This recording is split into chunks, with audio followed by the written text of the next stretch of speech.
Signing the Contract by Mr. Peezy. Brought to you by Goy Talk.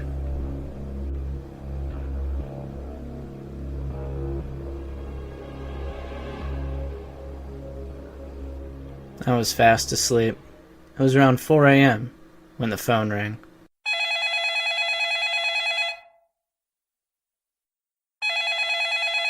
Hello? Who is this? It's me, Finky. How you doing there, Mr. Peezy? Finky. It's almost 4 o'clock in the morning, man. What do you want? It is? Oh. Well, my boss would like to meet you. And it seems there's been some, discrepancies in the last contract I had you sign. Finkelstein Megacorp likes to cross all its T's and dot its I's. We'd like you to come down and get this all cleared up as soon as possible. You have a boss? You have, 37 businesses. I thought you were just their contract lawyer. Actually, I have 63 businesses, and I am their contract lawyer. Look, forget I said anything about bosses. Bosses schmosses. Who needs them, right? Right. Look, Finky, it's way too late. Or early. I'm not driving anywhere, man. Call me back in a few hours. We'll talk about setting something up. No, silly. You don't have to drive anywhere. We're sending a helicopter. Helicopter? Wait, no, Finky. Look, I have to work tomorrow, man. I don't have time for this shit. Your shift has already been covered. They're not expecting you today. I can't just call off my job, Finky. I might get in trouble for that. No trouble. And I don't think you heard me. They're not expecting you today. In fact, they're not expecting you back until the day after tomorrow. Finkelstein Megacorp has connections, you know. They know how to, make things happen. And it's a long flight. You're gonna be making several stops to refuel along the way. Finkelstein Megacorp is compensating you for the missed pay. And a little extra. They're very generous. And what if I say no, Finky? I mean, this whole protection racket thing you're running on us, it's wearing a bit thin, man. Okay? I mean, journalists are still gunning for us. Our social media accounts keep getting shut down. We can't even do Streamlabs for the show anymore, and your prices keep going up. I mean, look, I can't speak for the other guys, but I'm at the point, I don't even give a shit if you release my doc's information anymore. Oh, silly. You better care. There's a lot more at stake here than just your silly little show. Or that measly pittance I get out of you, Goyim. Yeah, Finky, look, that's another thing that's been bothering us, man. Look, we don't want to help you. We know you're running some other angle here other than just extortion and Contracts. Not extortion. Contracts. You agree willingly to the protections I provide, and although your silly little show and its message is a bit of a cramp in my side, it's preferable that I keep you monitored and under thumb. The money I demand is merely a way to keep you uppity Goyim from getting a little too big for your britches, if you know what I mean. But maybe you're right. Perhaps I have been a little, lax in my duties and obligations to you. Although there's not much I can do as far as the SPLC. They're on another level, shall I say. Finkelstein Megacorp wants to meet you. They want to bring you up into another level of the fold, which offers many, many more protections, shall I say. You don't want to say no. Or what, Finky? You'll hurt me? Hurt you? Oh God, no. I don't have the stomach for that sort of thing. At least not me. Let's just say that there's, other ways of getting to you. But this is all just silly talk. You're not going to say no. Look, the helicopter will be there in 20 minutes. Refreshments will be provided, but I suggest you bring a change of clothes. You better be there. Finky... Hello? Finky? Ah, great. I was still pretty tired and didn't really know what to expect. I mean, where the hell were they going to take me? I'm not going to lie. At first I was kind of scared. But, I mean, this is all pretty elaborate, and I doubt that theatrics would be necessary if they were just planning to knock me off or hurt me or something like that. Besides, I was kind of curious about it all. And I had never been in a helicopter before. But, he was right. Almost 20 minutes on the dot, the helicopter was there, landing in my backyard. Is that even legal? I'm sure it didn't matter to them. Like Finky said, they have connections.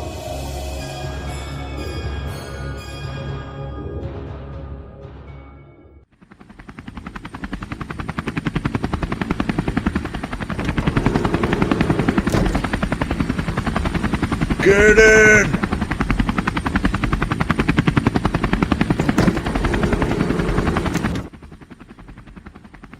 take it you're Mr. Peezy. Who the hell else would be standing there waiting for you? Better buckle up. It might get bumpy. Where are we going? Don't worry about that. You'll see. What's the gun for? It's not for you. Well, unless you get violent, it's just a precaution. You don't plan on getting violent, do you? No, I don't believe so. You got a name? I do, but not for you. Great. At least I don't have to worry about us getting too friendly. That is one thing you do not have to worry about. So how long is this flight? Can you tell me that much? About 7 or 8 hours, depending on the wind and weather. What? Don't worry, she's a pretty smooth ride, usually. There's a blanket in that compartment there by your head. Some water and a couple sandwiches. Get cozy. It's easier to sleep in these things than you might think. Thanks. There's only one blanket here and I ain't sharing. You plan on getting some rest too, or just staring at me with that gun? That's what I get paid for. Don't you worry about me. I don't need rest. I never sleep. Never. Yeah, that's not weird at all. You know, your bedtime stories aren't very cozy there, friend. Could use a little work. We ain't friends, and you know that. And ease up on the chit-chat. Too much chatter is kind of frowned upon on these trips. If you get motion sick, there's a few bags there where you found that blanket. Other than that, I'd keep quiet. Also, your phone doesn't work in here, so I won't plan on making any calls. I put my phone back in my pocket and raised my hand to give him a little sarcastic salute. The American kind. He just stared at me. He was right, though. It was a pretty smooth ride. This helicopter was new, and sealed off from the outside by sliding doors on either side. Seemed to dampen the noise. It was even sealed off from the pilot, or pilots. I never even saw them. The ride was a lot quieter than I expected, and I imagined I could eventually get some sleep. My adrenaline was still kind of pumped, though. I just kind of stared at the window for a while. Every time I looked at my companion, he was just staring at me. Not in a creepy or threatening way. His eyes no longer had the intensity they did when we first met. His look seemed to have kind of fallen into a habitual disinterest, as if he had done this 1,000 times before and was just looking right through me.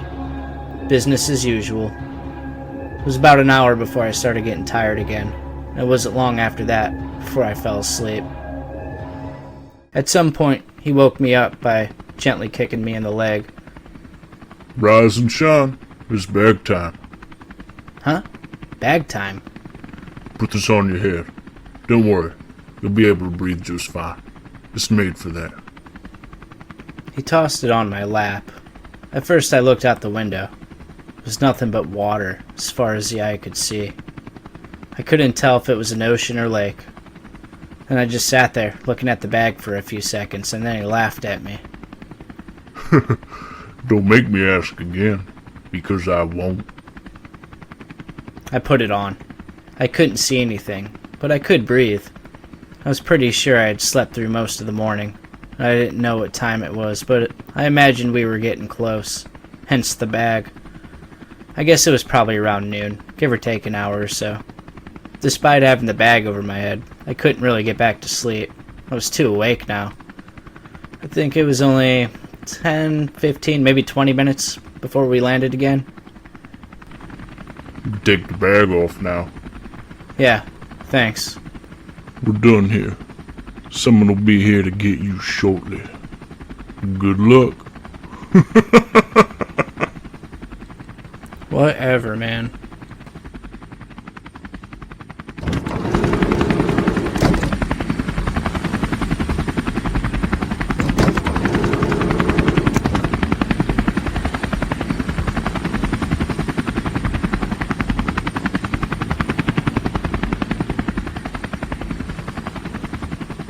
I was on some kind of island.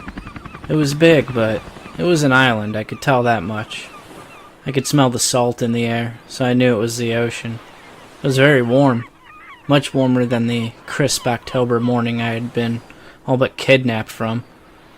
There were beaches to either side of me and a small pier leading onto the island where a literal yellow brick road seemed to wind through the trees.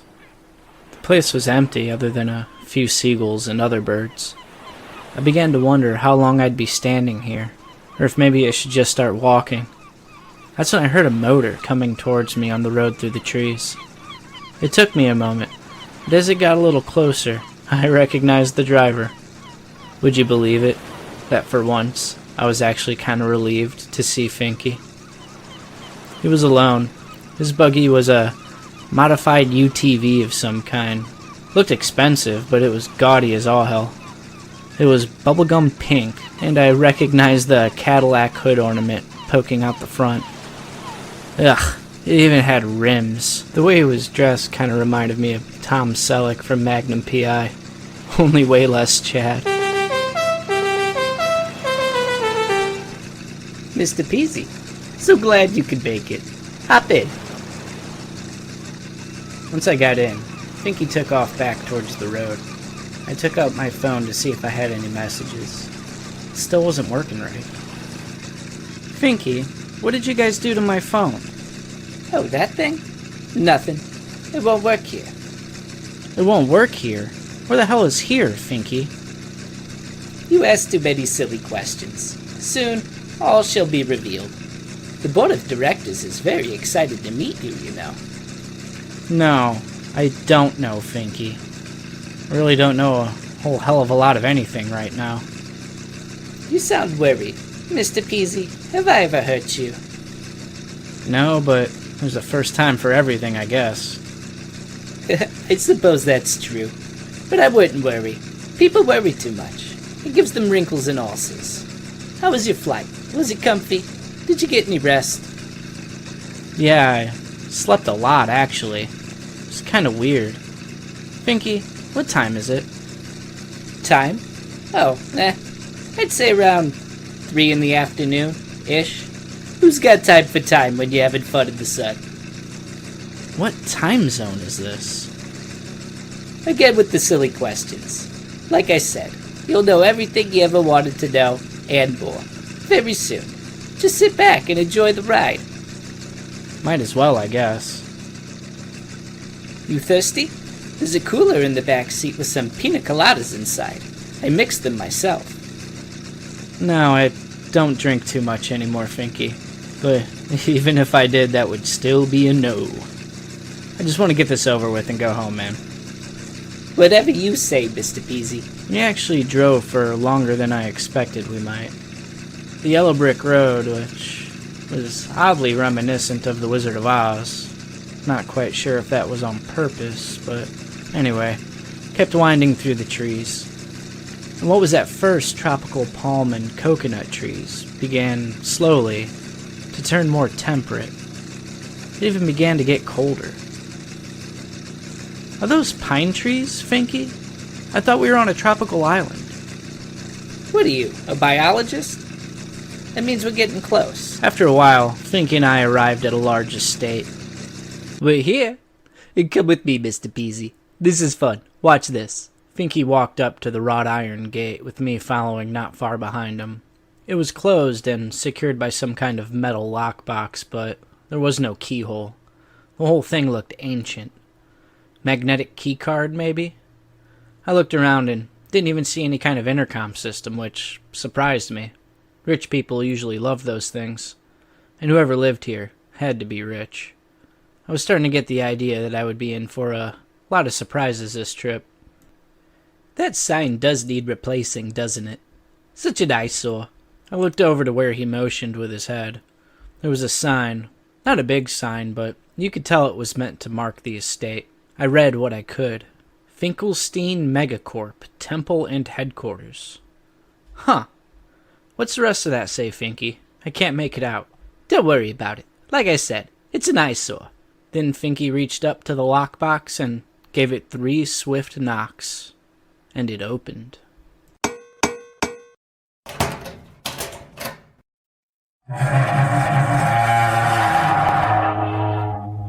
I told you that was fun.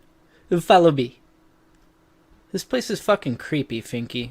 What is this place? Headquarters for Finkelstein Megacorp. You know that. You just read the sign. Right. But I mean, like, what goes on here? It just seems really weird. I mean, Finkelstein is a really big company. I mean, at least asset-wise, it seems anyway. Most companies like that would set up their headquarters, you know, like in a skyscraper in the city or something. I mean, this whole private island thing just seems really stupid, you know, and creepy. What could possibly go on here? Meetings. Mostly meetings, you know. Business meetings, etc. Finkelstein Megacorp likes to keep a low profile, believe it or not. But there you go again with those silly questions. No offense, Mr. Peezy, but I'm not answering any more of your questions until dinner tonight. Whatever, dude. As we reached the front door, it opened, and a giant looming gargoyle of a man in a pressed butler's uniform stood there glaring at us. Ah, Igor, would you take Mr. Peezy's bag and lead him to his room, please? Igor, Finky? Really? What? He's Eastern European. Don't hold that against him. He actually comes with splendid qualifications. Doesn't talk much, though. At least not anymore. Freak accident. Lost his tongue some years ago. What? Freak accident? How the hell do you lose your tongue in a freak accident? Mr. Peezy, I already said I wouldn't answer any more of your questions, and I meant it. Tonight, you'll be able to ask all the questions you want. Maybe even some you've never thought of before. Well, there I go again, spoiling all the fun. Follow Igor to your room. You and I will be having dinner at 6:30, and the meeting with the board of directors will be 7 o'clock sharp. See you then. And with that, Finky then scampered off down a hallway, leaving Igor and I standing in the greeting room. After a moment, Igor raised his hand in a pointed gesture in the opposite direction of Finky's leaving, and began walking down the adjacent hallway. The burgundy carpet appeared old, but somehow well-kempt, but the walls were smoke-stained and aging less gracefully. The wallpaper, although gilded and I'm sure certainly pricey, at least at some time, seemed to peel in places now and then. Old paintings punctuated the walls with scenes that seemed to range from the historical to the mundane. One was Washington crossing the Delaware River. Another, a simple bowl of fruit. One, which stood out to me as peculiar, was an aged woman in all black, with her arms held out and crossed at the wrists. Her palms were upturned. Her overall expression was timid, but her eyes were painted as to look into that of the beholder. Bind me, it seemed to say. Very odd, very Epsteinish. Finally, Igor stopped. He reached into his vest pocket and produced an old skeleton key. He slid it into the lock of what I assumed was the door of my room. At least where I was going to be staying. And it opened.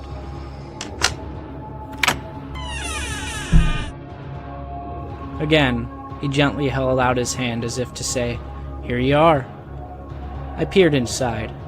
I could see a giant bed to the left of the door, near the middle of the room. The headboard was against the wall and looked to be made of ornately carved wood. Muted mint green walls, kind of pastelish, surrounded the dwelling. An ancient armoire towered over the rest of the room, next to the room's only window, which stood across from the doorway. A table with a single and equally simple wooden chair sat in front of the window, with an oil lamp atop it. Full of fuel and already burning, it seemed out of place in this room, but at the same time seemed to fit right in. I found it all odd. If they had prepared the room for me earlier, why keep the door locked? Well, it's not the presidential suite, but I'd be lying if I said it didn't look a little cozy. Igor, if that really was his name, although I suppose I had no reason to disbelieve it, just stared at me after that weird little groan of his. Then, without further ado, the door slammed behind me. Then the lock engaged. I could hear the large man's creaking footsteps beneath the carpet getting distant now. Igor! Igor! Hello? You don't have to lock the door, man. It's not like I'm going anywhere. I don't even know where the hell I am. I walked to the window. I was then confronted with two very unsettling realities. First was that the windows were barred. Heavy-looking iron, rusted in places, but still strong enough and daunting, caged me in like a prisoner or patient in a mental asylum. The next realization was even more unsettling. We were no longer on the first floor, or at least I wasn't. And where I expected to see grass and trees and maybe some bushes along the outside window was nothing but large rolling waves of water, about 80 feet down and as far as the eye could see. Just rough, very rough water. I couldn't hear the waves either, or any other sounds coming from outside. No wind, birds, nothing. I looked down at my phone again, knowing it would be as useless as Finky and Commando Creepy had told me. But now I noticed something else. My battery had not drained one bit. It was still at 100% from when I unplugged it getting ready for Finky's little helicopter ride. I went ahead and turned it off. It had to be wrong. And the battery must be steadily draining or something. Although I had no signal and hadn't for a while, at least not that I knew of. I might need it at some point, and a drained battery would do me no good. After my episode of momentary panic subsided, I decided to just sit on the bed and wait, and think. In a few hours, Igor would be back to take me to dinner with Finky. At least that's what Finky said would happen. So I waited. I just waited. And I had to think. Ugh, you know I'm here. There was Finky and Igor. Igor looked the same, but Finky was very well dressed, even for a trashy, neurotic little Jew. Mr. Peezy, how's your stay been so far? Confusing. I looked at the window and then back at Finky, whose face held that stupid little smile he always had. I hated that smile. It always said the same thing. I know more than you ever will, and I'm not telling you shit. How disconcerting. Well, it's dinner time. I hope you're hungry. I am, actually. Good. Now follow us. He said, follow us, but Finky led the way and Igor followed behind me. Must have been some sort of precaution to keep me from running, maybe? I don't know. It was getting dark outside. We turned down a hallway and passed a window where I saw the view I was expecting to see back in the room, only much dimmer now. Trees and grass. Pretty normal. Eventually we came to a pair of large wooden double doors. Finky just stopped and stood staring at them. Igor then came around us and opened them, same way he did last time, key out of his vest pocket, yada yada. After it opened, I noticed inside was a large dining hall with a long table, but only 2 chairs at the opposing ends. A large candelabra with about 10 or so lit candles set at the center. No, it wasn't a menorah, but I did look twice. A huge marble fireplace burned opposite the doors on the other side of the room. Finky held out his hand toward one of the chairs at the table, as if asking me to sit. Igor followed behind me and pulled out my chair for me. I got it, thanks. And if you're expecting a curtsy, you're going to be waiting a while. After I was seated, Finky walked to his end and let Igor pull out his chair and assist his seating. Thank you, Igor. You should take the benefits and luxuries where they come, Mr. Peezy. Life doesn't often have very many, but there are so many to be had here. A bed could really get used to such amenities. Igor, you could bring the food now. Where is here, Finky? It's dinner now. You said I could ask questions, right? Right. So where is here? Where do you think you are? Stop being cute. You know I have no clue. And the clues I do have just make me even more confused. Just answer the question, dude. I said you could ask questions now. I never said I would answer. God damn it, Finky. You're getting close. What? Do you have any idea how many people have sat where you're sitting right now? Powerful people. People much more worthy than you are. Captains of industry, rulers of nations, heirs of vast wealth. How many? Take a guess. Why? I want you to get an idea of how rare this is. That someone such as yourself gets invited all the way here and is given the opportunity to be introduced to the Elder Council. It's a very special thing. Opportunity? Wait, you mean the board of directors? Sure, that's what I meant. Do you think just anyone gets to come here? Again, I don't know where here is, Finky, but I do know that the room you put me in had a very interesting view. I know. I picked that room personally. Different rooms here sometimes have different views. I picked that one because I didn't want you to think you could sneak off on us. I didn't mean to cause any distress, Mr. Peezy, I promise. Your promises don't mean much, Finky.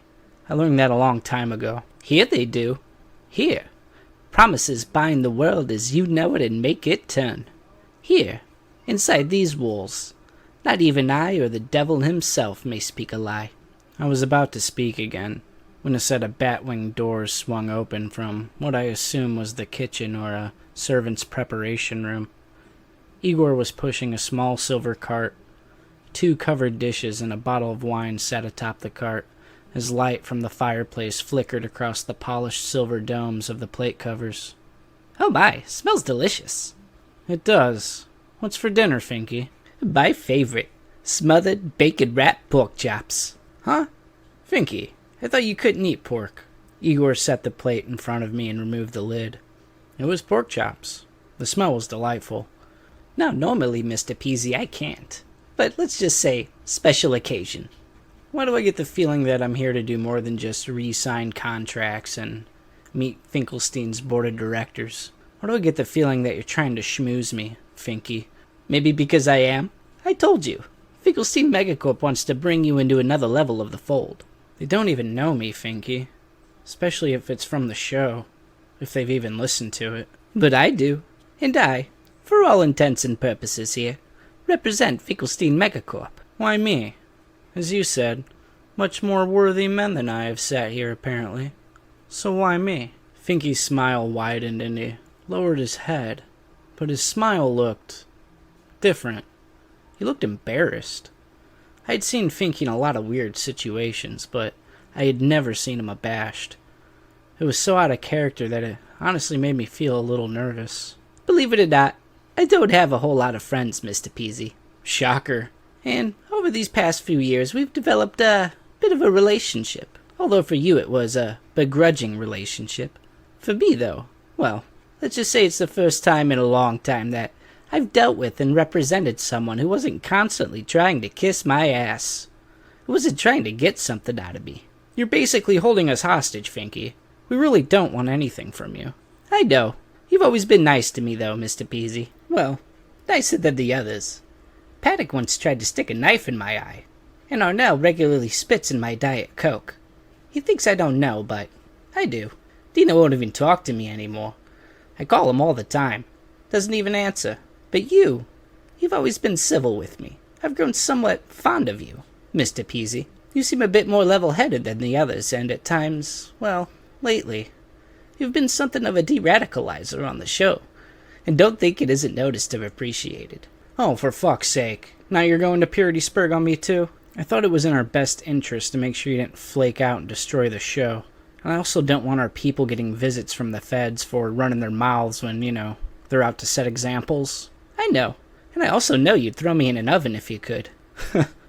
I just stared at him as he carved up his chop and forked a piece into his mouth. I, however, had lost my appetite for some reason.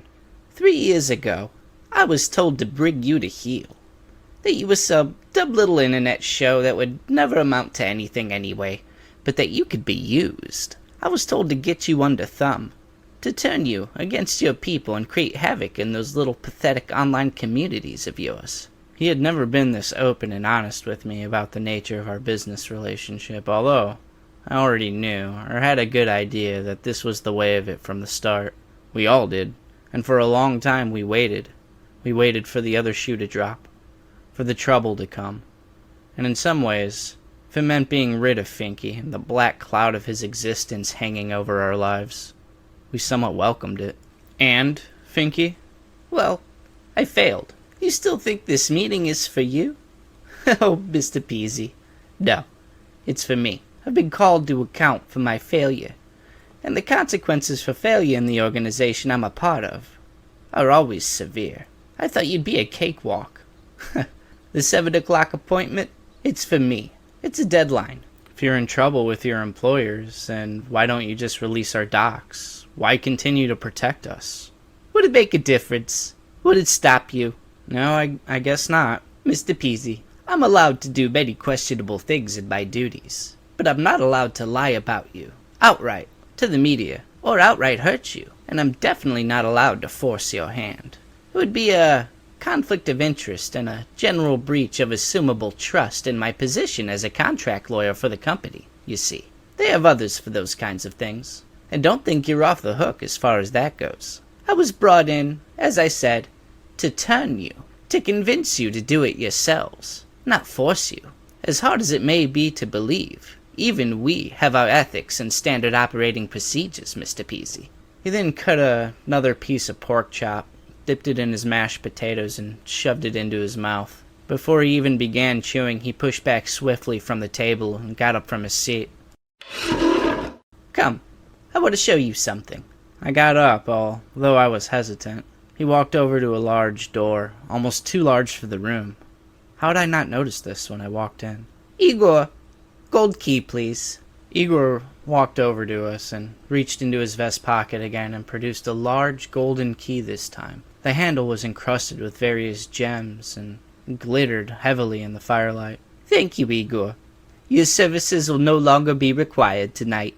At least not with us. I'll make sure the key is placed back into your care when we're finished here. Run along now. Finky then placed the key in the lock and turned it, opening the door. At first I thought my eyes were deceiving me. The room it opened to was as large as an aircraft hangar. From wall to wall were piles of gold, jewels, and jewelry. Golden thrones, statues, and weapons of every type lay in piles of unimaginable wealth. A long path was cleared in the middle of the room to a large fire pit in the center. The light and flame flickered from the marble pit, making the wealth of ages all dance around me in my view. He turned to me. That stupid smile was on his face again. You look surprised, Mr. Peezy. Why do I get the feeling you're about to make me an offer I can't refuse? So, none of this is really about you wanting us to be friends? This is your last chance to turn me, huh? Actually, it is about us being friends. I told you, I can't lie to you here. I could play with words and make you believe certain things without actually saying it, but I cannot outright lie to you. Although a den of vipers may be, weaving spiders come not here, Mr. Peezy. And yes, you're right. The time draws near. My options are waning. But as few as the men are who have sat with me at that dinner table, even fewer have seen this room. My affection for you, as sordid as it may be, is the reason you are here, and not already back at that pathetic hovel you call a home. Let me guess. You're going to make me the offer that the devil made Jesus in the desert? All the wealth of the world, rule the nations, yada yada yada, right? Finky then threw back his head and laughed at this, which actually surprised me. Oh, Mr. Peezy, you're no Jesus. That kind of offer is definitely not on the table. You have a humble streak, I see. I must inform you now, though, that the stakes for you shall never be that high. And the difference between him and I, the devil that is that he could lie in that moment. He is the father of them. But in a way, what I'm offering you is something even greater. Does he sit on the board of directors? Or the council of elders? Or whatever it is you really call it, Finky? At that, Finky just smiled. I'm not here to offer you all these riches, Mr. Peezy. Just some of them, maybe. But really, I'm here to show you that I can open many doors. Doors of great mystery, of great adventure, of great opportunity. Work with me, Mr. Peezy. Give up all this saving white people nonsense. That ship has sailed. Your own people devour each other, even in your circles. There's no brotherhood among them. You've seen that. You think I haven't seen your frustrations? I would offer you more protections, which you may very well need if you deny me on this day. But I know the lack of that wouldn't stop you anyway. So I want to offer you a greater adventure. Help me, Peezy, build the empire. Wealth, women, life everlasting. It's all just one word away. And that word is yes. And the alternative? What's the alternative, Finky? At that question, Finky just held out his hand toward the pit of flame. That is no. This. He held out his arms at the seemingly endless piles of gold. This is yes. He then walked over to one of the piles of gold and picked up a large coin about the size of a silver dollar and flicked it to me with his thumb. It rang as it arched in the air between us towards me. I caught it and looked at it. It was gold, all right, though slightly tarnished. It was heavy. It looked old. On one side was a dragon with 5 heads. On the other side was a Star of David. I know what you're thinking, but no. That symbol is older than Judaism, older than time itself. That particular coin is from our first earthly empire, though it didn't last long. I'm just curious, how old do you think I am, Mr. Peezy? I then looked up at Finky from the coin for a moment, and something happened in my vision. Finky was no longer there in his 3-piece suit and slightly balding curly hair. For a moment, just a moment, he was in a long black robe. His hair was full, white, and flowing. A braided beard came down past his waist where the robe was held securely by closed links of golden chain. And he looked as old as the earth itself.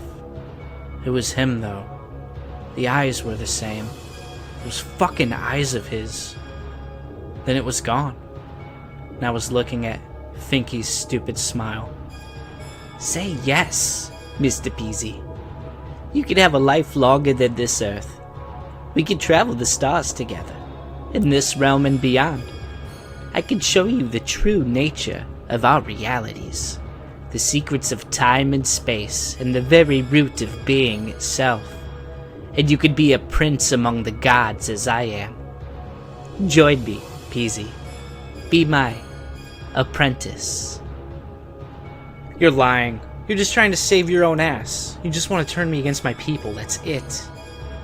I can't lie to you right now. Haven't you been paying attention?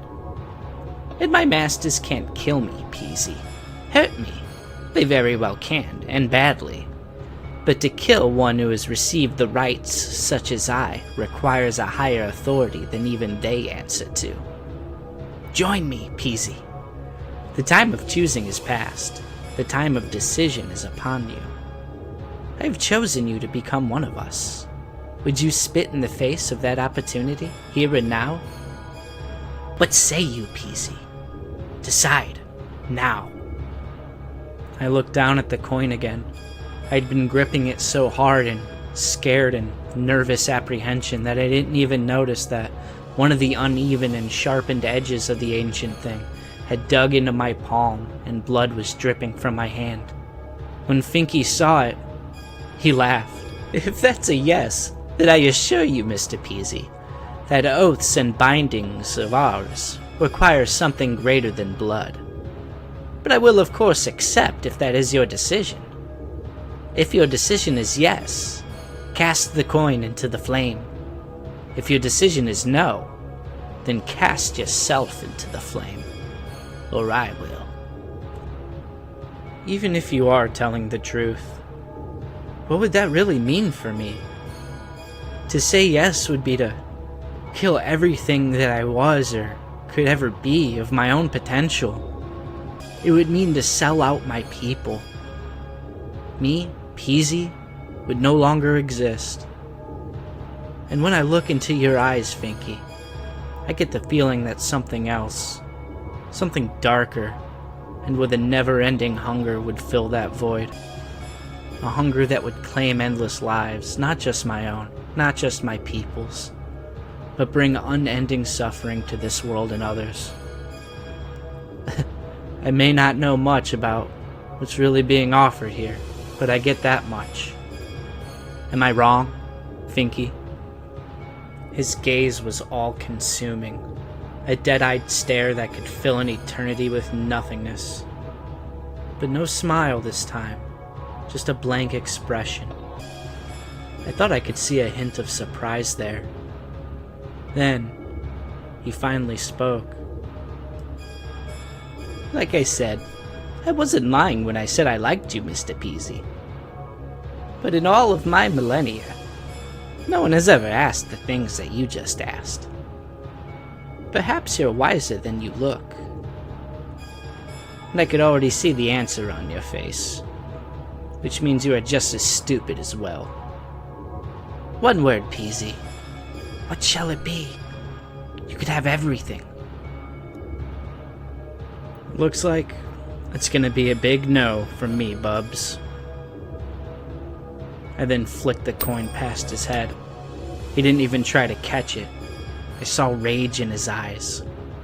In the few years I have known Finky, I have never seen him angry. He always laughed at everything. Trouble, problems, whatever came his way.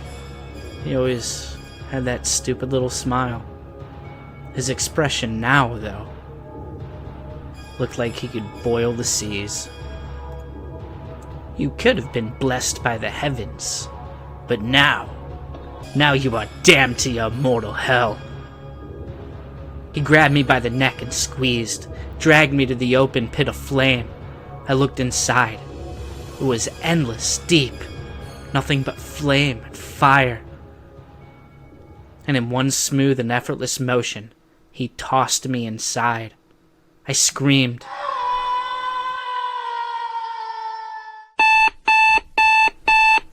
What the fuck? What the fuck? At first, a rush of relief filled me. It was over. I wasn't dead. I wasn't on Finky's Epstein Island of demons. I was home. I was safe. At least relatively speaking. And I started laughing. What a crazy fucking dream that was. Thank God it was over. And that's when I saw it. The spot of blood on my sheets. That's when I looked down at my hand and saw the crescent cut in my palm, about the size of a silver dollar.